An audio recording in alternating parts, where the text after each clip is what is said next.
میں انشاءاللہ محرم کے اندر جو خاص کرنے والے کام ہیں ان میں سے ایک بہت اہم کام یہ ہے کہ کوشش کر کے انسان پورا اہتمام کرے کہ 9ویں 10ویں کا روزہ رکھ لے، یا اگر ممکن نہ ہو تو 10ویں 11ویں کا، اور بالکل ہی ممکن نہ ہو تو چلو 10ویں کا کم از کم رکھ لے، جسٹ ٹو میک شیور کہ جس طرح آپ نے وہ جو ہے نا حدیث کا حوالہ دیا جہاں پہ یہ کہا گیا کہ پچھلے سال کے گناہ جو ہیں انسان کے معاف ہو جاتے ہیں. تو یہ بہت بڑی نعمت ہے ہمارے لیے کہ اللہ تعالیٰ ہمیں اتنا بڑا موقع دے رہا ہے اپنے گناہوں کی بخشش کے لیے. اس میں ایک اور بڑی خوبصورت چیز میرے ذہن میں بھی اس وقت آئی تھی کہ موسیٰ علیہ السلام کو جب اللہ تعالیٰ نے یہ حکم دیا کہ وہ بنی اسرائیل کو لے کر چلے جائیں تو موسیٰ علیہ السلام سمندر کے کنارے پہ پہنچ جاتے ہیں. پیچھے جو ہے وہ فرعون کا لشکر آ رہا ہے، آگے سمندر ہے. اس کو انگلش میں کہتے ہیں نا between the devil and the deep blue sea, یعنی ایک طرف شیطانی لوگ ہیں اور ایک طرف سمندر ہے. آپ جانا مطلب جائیں تو کہاں جائیں. تو اللہ سبحانہ تعالیٰ نے موسیٰ علیہ السلام کو صرف یہ کہا کہ اپنا عصا جو ہے وہ زمین پر ایک دفعہ ماریے.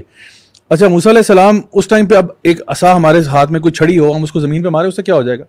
لیکن کہنے کا مقصد یہ تھا کہ جو تیرے بس میں موسیٰ تو وہ تو کر لے، تو اپنے بس میں. کبھی کبھار ایسا ہوتا ہے ہماری زندگی میں نا کہ ہمیں سلوشن نظر نہیں آ رہا ہوتا، ہمیں حل نظر نہیں آ رہا ہوتا مسئلے کا، لیکن ہمیں یہ پتہ ہونا چاہیے کہ اللہ کے بتائے ہوئے احکامات جو ہیں اسی میں ہمارے لیے خیر ہے. اللہ نے حکم دیا، موسیٰ علیہ السلام نے چھڑی جب ماری تو سمندر 2 ٹکڑوں میں ہو گیا، اور پھر وہاں سے ان کا پورا جو ہے نا وہ جو ہے نا بنی اسرائیل کو لے کے روانہ ہو گئے. تو اللہ کے لیے کرنے میں تو کوئی مشکل نہیں ہے. جیسا ہم سیدنا مریم کا واقعہ پڑھتے ہیں،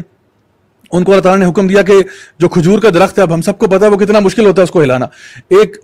یعنی دبلی پتلی سی خاتون سے کہا جا رہا ہے کہ اس کو دھکا دیا جائے. اب دھکا کتنا وہ دے دیں گے، لیکن ہلکا سا دھکا دیا، یعنی اپنا تو کام کر جو تجھے حکم دیا گیا، باقی اللہ پہ چھوڑ دے. یعنی تبدیلی آنا یا چینج آنا معاشرے کے اندر یا سوسائٹی میں بہتری آنا وہ اللہ ہی لے کے آئے گا، لیکن ہم نے صرف یہ کرنا ہے کہ جو ہمارے بس میں کم از کم ہم وہ کام کریں انشاءاللہ. اور وہ اس میں سب سے بڑی بات یہ کہ جو بھی ہم چیزیں سمجھتے ہیں، سیکھتے ہیں، پڑھتے ہیں، ان کو اپنی لائف میں امپلیمنٹ کرنا. صرف ایک کہانیاں سنانے کا مطلب مقصد نہیں ہے، مقصد یہ ہے کہ ہم اپنی لائف کو کیسے اس کے مطابق کر سکتے ہیں. تو یہ تو بات رہی جہاں تک ہم نے کہا کہ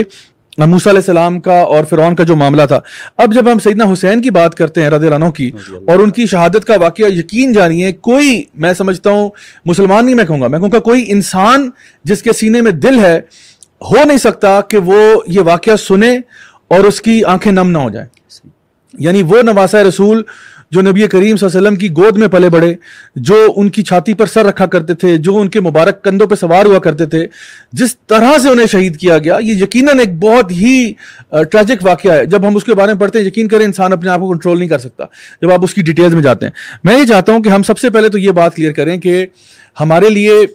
صحابہ کی اہمیت کیا ہے اور اہل بیت کی اہمیت کیا ہے. ایک مسلمان کے لیے کیا ضروری ہے کہ وہ کتنی امپورٹنس دے اہل بیت کو اور صحابہ کرام کو. جب جس واقعے کی طرف آپ نے اشارہ کیا ہے، یقیناً امت مسلمہ کی تاریخ میں بڑا دردناک اور تکلیف دہ اور ہر مسلمان کے لیے آج تک یعنی دل میں ایک چبھن، ایک درد کے ساتھ یعنی سنایا جانے والا اور سننے والا واقعہ. بے شک. لیکن یقیناً اللہ رب العزت کی طرف سے ہر چیز کے اندر آزمائشیں بھی ہیں، امتحان بھی ہیں اور سبق بھی ہیں. دیکھیں اللہ رب العزت نے رسول اللہ صلی اللہ علیہ وسلم کو اس دنیا کے لیے ہادی اور رہنما بنا کر بھیجا. آپ کا خانوادہ، آپ کا خاندان اور وہ لوگ جو آپ پر ایمان لائے ان میں سے، ان کی ایک علیحدہ سگنیفیکنس ہے جن کو ہم اہل بیت کہتے ہیں. اور اسی طرح وہ لوگ جو آپ کے خاندان کے تو نہیں تھے لیکن انہوں نے آپ پر ایمان لایا، آپ کا ساتھ دیا، آپ کے ساتھی بنے، جن کو ہم صحابہ کہتے ہیں، ان کی بھی ایک علیحدہ سے سگنیفیکنس ہے. اسلام کی تعلیمات کی اساس اور بنیاد ان لوگوں نے سمجھی، آپ کے اہل بیت نے بھی اور صحابہ کرام نے بھی، اور پھر ہر ایک نے اسے آگے آنے والی نسلوں تک منتقل کیا. یہ بات ہمیں سمجھ لینی چاہیے بے شک کہ اگر اہل بیت میں سے یا صحابہ کرام رضوان اللہ تعالیٰ علیہم اجمعین میں سے ہم کسی کو بھی مشکوک نظروں سے دیکھیں گے تو اسلام کا ایک بہت بڑا پورشن ہمارے لیے شک والا ہو جائے. کیونکہ یہ وہ پہلا حصار ہے جو رسول اللہ صلی اللہ علیہ وسلم کے ارد گرد موجود ہے. دیکھیں اللہ تعالیٰ نے اس دین کی حفاظت کی ذمہ داری بالکل بالکل. انا نحن نزلنا الذکر وانا لہ لحافظون. اس ذکر کے اندر علماء واضح طور پہ بیان کرتے، اس کی تفصیل میں جانے کی ضرورت نہیں کہ قرآن اور حدیث دونوں، کیونکہ اللہ رب العزت نے قرآن مجید میں خود فرمایا وما ينطق عن الهوى ان هو الا وحی یوحی. تو اللہ رب العزت کی طرف سے نازل کردہ کتاب اور رسول اللہ صلی اللہ علیہ وسلم کی اس کی انٹرپریٹیشن، تشریح جو حدیث کی صورت میں ہمارے سامنے موجود ہے، یہ کس نے سیکھی تھی؟ قرآن مجید بھی اور احادیث بھی ہم تک کیسے منتقل ہوئی، ان کو منتقل کرنے والی سب سے پہلی جو لڑی ہے، جو چین کا سب سے پہلی کڑی ہے، وہ کون ہے؟ وہ اہل بیت اور صحابہ کرام رضوان اللہ تعالی علیہ۔ اگر ہم اس چین کے، ایک چین ہوتی ہے نا، اس کو آپ نے دیکھا نا، دو سائڈ اس طرح کنیکٹڈ ہوتی ہیں آپس میں، پوری ایک ہی چیز ہوتی ہے لیکن اس کی دو سائڈ ہوتی ہیں، ایسے ایک سرکل ہوتا ہے جی۔ اگر اس سرکل کا ایک طرف ٹوٹی ہوئی ہو تو دوسرا سنبھال سکتا ہے؟ نہیں۔ اگر آپ اہل بیت کو تو تسلیم کرتے ہیں اور صحابہ کرام میں سے کچھ کو یا بہت سب کو آپ مشکوک بنا دیتے ہیں، تب بھی بات خراب ہے۔ اگر آپ صحابہ کرام کو مضبوط سمجھتے ہیں اور اہل بیت کو مشکوک بنانے کی کوشش کرتے ہیں، تب بھی معاملہ خراب ہے۔ اسلام کا اصل میں جو اولین لڑی ہے نا، اس کو مشکوک بنانے کی باقاعدہ کوششیں کی گئی ہیں، اور ہم تھوڑی سی دیر میں اس پر انشاءاللہ بات کرتے ہیں کہ کیا ہے وہ کوشش، تاکہ جو دین ہم تک بڑے محفوظ ذرائع سے پہنچا ہے، اس دین کی سب سے پہلے چین کی جو کڑی ہے نا، وہی مشکوک ہو جائے اور باقی سارا دین مشکوک ہو جائے۔ اس لیے یہ بات تو سمجھ لیجئے کہ اللہ نے اس دین کی حفاظت کی ہے۔ اللہ رب العزت نے رسول اللہ صلی اللہ علیہ وسلم کے اہل بیت میں بھی چنے ہوئے لوگ رکھے ہیں، اور آپ کے صحابہ میں بھی چنے ہوئے لوگ رکھے ہیں۔ آپ کے ساتھیوں میں سے جو خاص طور پہ بالکل آپ کے قریبی ساتھی تھے، وہ ہمارا دیکھیں انبیاء کے متعلق بھی یہ ایمان ہے، تلک الرسول فضلنا بعضهم علی بعض، انبیاء میں سے بھی بعض انبیاء کو اللہ نے دوسروں پر فضیلت عطا فرمائی۔ اسی طرح صحابہ کرام میں بھی مناقب ہیں، عشرہ خلفائے راشدین کا سب سے ہائر رینک ہے، اس کے بعد عشرہ مبشرہ کا رینک ہے، پھر بدری صحابہ کرام ہیں، پھر مہاجرین ہیں، پھر اس کے بعد انصار ہیں، اور جیسے جیسے جو ایمان لاتے رہے، ان اللہ کے رسول نے فرمایا تھا نا صحابہ کو کہ جو ہجرت سے پہلے ایمان لائے تھے، تم آج احد پہاڑ جتنا بھی خرچ کر لو تو ان میں سے کسی کی کھجور کے برابر کا مقام اجر نہیں حاصل کر سکتے، ان کا ایک خاص سگنیفیکنس۔ تو اس اعتبار سے صحابہ کرام کی اس سگنیفیکنس کو سمجھنا، اور پھر اللہ کے رسول صلی اللہ علیہ وسلم کے اہل بیت کی سگنیفیکنس کو سمجھنا، یہ ایمان کا جز ہے۔ شیخ صاحب، اس میں ایک چیز یہ بھی ہے کہ بڑی خوبصورت آپ نے بات کی کہ یہ وہی لوگ ہیں جو چاہے صحابہ میں ہوں یا اہل بیت میں ہوں، جن کو جنت کی بشارتیں نبی کریم صلی اللہ علیہ وسلم اپنے زندگی میں ہی دے گئے تھے، صحابہ میں بھی اور اہل بیت میں بھی، یعنی سیدنا حسین کے بارے میں، سیدنا حسن کے بارے میں رضی اللہ عنہ، دونوں کے بارے میں یہ کہا تھا کہ جنت کے نوجوانوں کے سردار ہوں گے، ان کو بھی یہ بشارتیں مل چکی ہیں، اور صحابہ میں بھی ہمیں معلوم ہے۔ تو پھر جب نبی کریم صلی اللہ علیہ وسلم جو ہمارے لیے سب کے لیے رول ماڈل ہیں، لقد کان لکم فی رسول اللہ اسوۃ حسنہ، جب وہ یعنی ہمیں ایک بات کہہ کر جا رہے ہیں، ہمیں ایک بات بتا رہے ہیں، اور وہ بھی اپنی طرف سے نہیں کہہ رہے، جیسا کہ آپ نے بتایا کہ اللہ تعالیٰ بھی خود یہ بات ارشاد فرما رہے ہیں کہ وہ اپنی طرف سے کچھ نہیں کہتے، جو بھی ہے وہ اللہ کی طرف سے کہتے ہیں، اور جن کے بارے میں اللہ تعالیٰ نے خود فرما دیا ہو کہ رضی اللہ عنہم ورضوا عنہ، کہ اللہ ان سے راضی اور وہ اللہ سے راضی، تو اس کا مطلب یہ ہوا کہ سبحان اللہ، یہ وہ لوگ ہیں جو کہ اللہ تعالیٰ کے بڑے محبوب لوگ ہیں۔ تو انسان غلطیاں تو کوئی بھی کر سکتا ہے، لیکن میں سمجھتا ہوں کہ ہمیں کسی کے اوپر، جس طرح آپ نے کہا کہ کسی کو مشکوک بنا دینا یا اس کے بارے میں ایسی بات کرنا، وہ بھی ہم آج 1400 سال بعد کسی معاملے کے بارے میں ہم اگر وہ مطلب تبصرہ کریں تو ایٹ دا ویری لیسٹ میں کہوں گا کہ ہمیں احتیاط کرنی چاہیے کہ ہم جس کے بارے میں بھی بات کر رہے ہیں ہم ذرا اس میں احتیاط سے کام لیں۔ اگر ہم دیکھیں اس چیز کو نہیں ایڈریس کریں گے اور نہیں سمجھیں گے تو کہنے والے بہت سارا کچھ کہہ جاتے ہیں، بے شک، والعیاذ باللہ۔ کہنے والے تو اس حد تک پہنچ جاتے ہیں کہ اللہ رب العزت کے فیصلوں میں ہی غلطی نکال لیتے ہیں۔ بعض لوگوں نہیں کہتے اور کتابوں میں نہیں لکھا کہ فرشتے نے نعوذ باللہ حضرت علی کے پاس آنا تھا اور وہ غلطی سے حضرت اللہ کے رسول صلی اللہ علیہ وسلم کے اوپر نازل ہو گیا، یہ لوگ کہتے ہیں، کتابوں میں لکھا ہے۔ اور میں یہ جانتا ہوں کہ الحمدللہ سنجیدہ فکر اہل تشیع علماء بھی اس چیز کو نہیں مانتے، اس کا رد کرتے ہیں کہ یہ کفر ہے، یہ بات سمجھ کہنا کفر ہے، اور اہل تشیع کا بنیادی یا جمہور کا عقیدہ یہ نہیں ہے، لیکن بعض لوگ کہتے ہیں نا۔ اچھا، اسی طرح بعض لوگ یہ کہتے ہیں کہ قرآن مجید کے کچھ 10 پارے کسی چیز بکری نے کھا لیے تھے، یا وہ اب حصہ نہیں قرآن کا، تو کیا مطلب آپ نعوذ باللہ اللہ رب العزت کو اور اللہ رب العزت کے نظام کو اتنا کمزور سمجھتے ہیں کہ وہ ایک بکری کے آگے دہہ جاتا ہے، یا فرشتے کی غلطی کے اوپر سب کچھ بدل جاتا ہے؟ والعیاذ باللہ، ہمارا ہمیشہ سے یہ ایمان ہے، ایسا کبھی نہیں ہو سکتا۔ بعین ہی یہی معاملہ ہے کہ کیا نعوذ باللہ اللہ رب العزت کے نزدیک کے نظام میں اتنی کمزوری تھی، اور خود رسول اللہ صلی اللہ علیہ وسلم اتنی بصیرت سے نعوذ باللہ والعیاذ باللہ یعنی آری تھے کہ آپ نے اپنے قریبی ترین ساتھیوں کو، جس کو آپ ہجرت کا ساتھی بنا رہے ہیں، جن کے ساتھ ہجرت کے سفر میں جا رہے ہیں، جس کے بارے میں قرآن کی آیات نازل ہو رہی ہیں، اذ ہما فی الغار، اور جن کے لیے دعا مانگنے کہ اللہ یہ احد العمرین میں سے ایک مجھے دے دے، اور حضرت عمر رضی اللہ تعالیٰ عنہ کے لیے وہ دعا قبول ہو رہی، اور جن کے گھر میں اپنی 2 بیٹیاں بیاہ رہے ہیں اور جن کو اپنے بستر پر لٹا رہے ہیں، حضرت علی رضی اللہ تعالیٰ عنہ ہجرت کے موقع پر کی ذمہ داریاں ادا کر، اتنے قریبی لوگوں کو رسول اللہ صلی اللہ علیہ وسلم جو ذمہ داریاں دے رہے ہیں اور ساری زندگی دے رہے ہیں اور ساتھ چلتے جا رہے ہیں اور آخری دنوں تک کر رہے ہیں، وہ سب رسول اللہ صلی اللہ علیہ وسلم کو نہیں پتہ چل رہا، اور وہ نعوذ باللہ ان کا ایمان مشکوک ہے۔ یہ در حقیقت اگر بغیر کسی تعصب کے ٹھنڈے دل کے ساتھ غور کی جائے نا، تو یہ بات واضح ہو جاتی ہے کہ ایسا کہنے والا خود رسول اللہ صلی اللہ علیہ وسلم کی ذات پر اور پھر اللہ رب العزت کے نظام پر تنقید کر رہا ہے، اور یہ بہت بڑی جسارت۔ اور میں سمجھتا ہوں یہی اصل میں عقائد جو ہے نا، یہ ہمیں ملتا ہے کہ یہود بھی جو ہے نا، وہ بھی نبی کریم صلی اللہ علیہ وسلم کے بارے میں یہی بلیف رکھتے تھے کہ اصل میں جو تھا نا وہ آنا ادھر تھا لیکن وہ ادھر چلا گیا، یعنی ان کے بھی یہ عقائد تھے کہ یعنی وہ بھی وہاں پہ کیوں آ کے مدینہ میں سیٹل ہو، کہ یہودی جو 3 آپ کے پاس قبیلے آتے ہیں تو وہ بھی ان میں بھی یہ بات پائی جاتی تھی کہ نہیں آنا ہماری طرف تھا لیکن غلطی سے وہاں چلا گیا۔ تو کہنے کا مقصد یہ کہ ہمارا اگر دین ہم نے پڑھنا ہو، ہم ہر کسی اسٹوڈنٹ کو بھی یہی کہتے ہیں کہ جب بھی ہم دین پڑھنے کی طرف جاتے ہیں تو ہمیشہ اپنے دل و دماغ کو صاف رکھیں،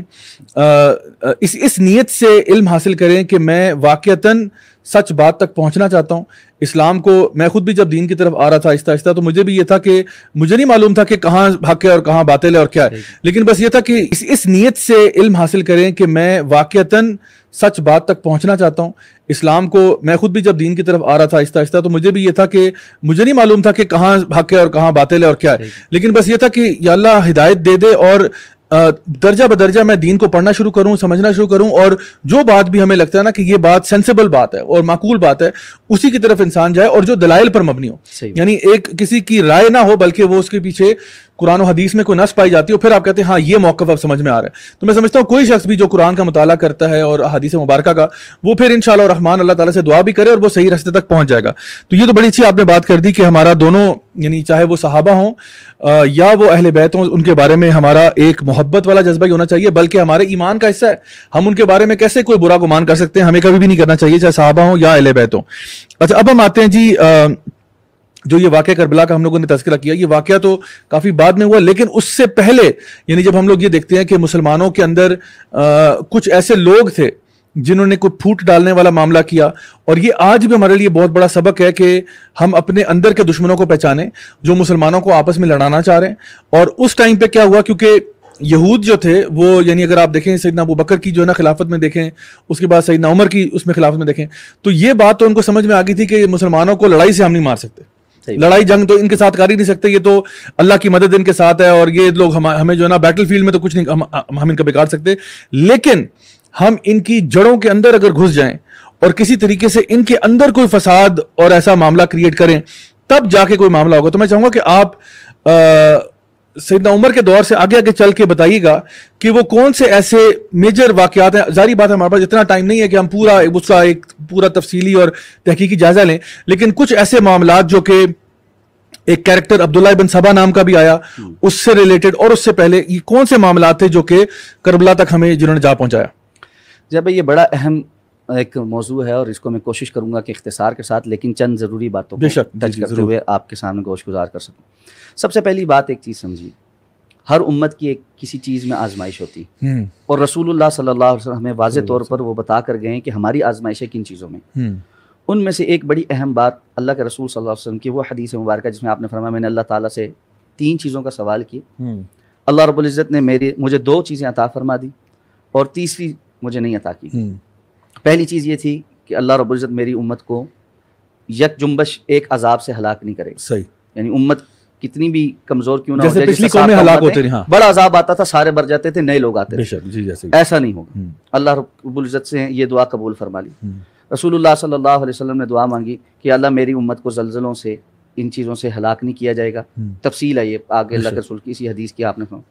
پھر آپ صلی اللہ علیہ وسلم نے اللہ رب العزت سے دعا مانگی کہ اللہ میری امت کے اندر اختلاف نہ ہو۔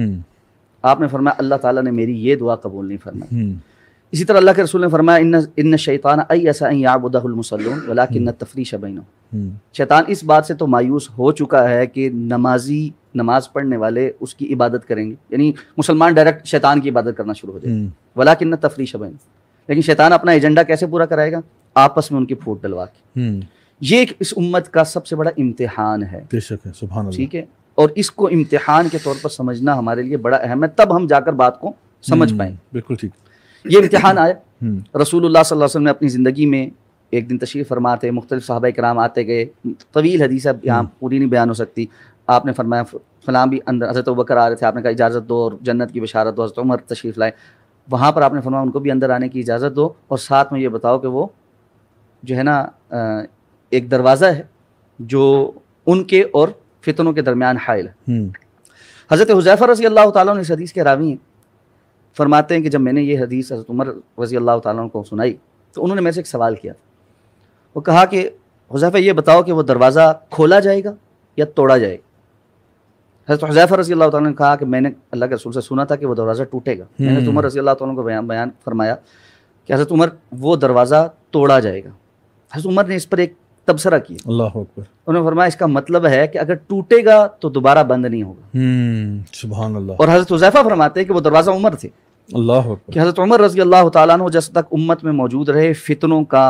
اختلافات کا، انتشار کا، اور خاص طور پر کفار کی سازشوں کا دروازہ بند رہا. اور جب حضرت عمر رضی اللہ تعالیٰ عنہ شہید ہو گئے اور وہ دروازے کا ٹوٹنا حضرت عمر کی شہادت مراد تھی کہ تبھی موت نہیں ہوگی. ایک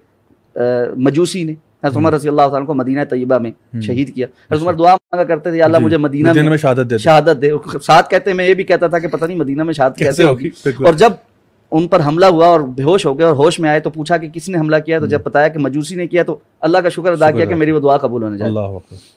حضرت عمر رضی اللہ تعالیٰ عنہ کی شہادت کے بعد حضرت عثمان غنی رضی اللہ تعالیٰ عنہ خلیفہ بنتے ہیں. اس وقت ایک کیریکٹر آتا ہے جو عبداللہ ابن سبا ہے، جس کی طرف آپ نے اشارہ کی. بالاتفاق اہل سنہ والجماع کے تمام تاریخی روایات یہ ثابت کرتی ہیں کہ اصل میں یہودی تھا اور اس نے مسلمانوں کا بھیس بدلا، مدینہ میں آیا، آ کر کچھ عرصہ رہنے لگا، خرچ مچ کرتا تھا، لوگوں کو اپنی نیکی اور پارسائی کا اہتمام یعنی یقین دلاتا تھا. اس نے آ کر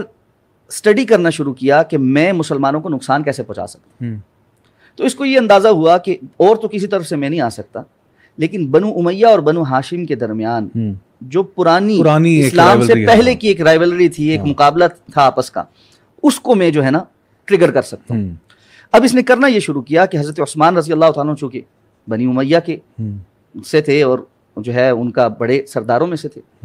تو اس نے مختلف جگہوں پر جا کر حضرت عثمان رضی اللہ تعالیٰ اور ان کے گورنرز کے بارے میں تنقید کرنا شروع کر دی.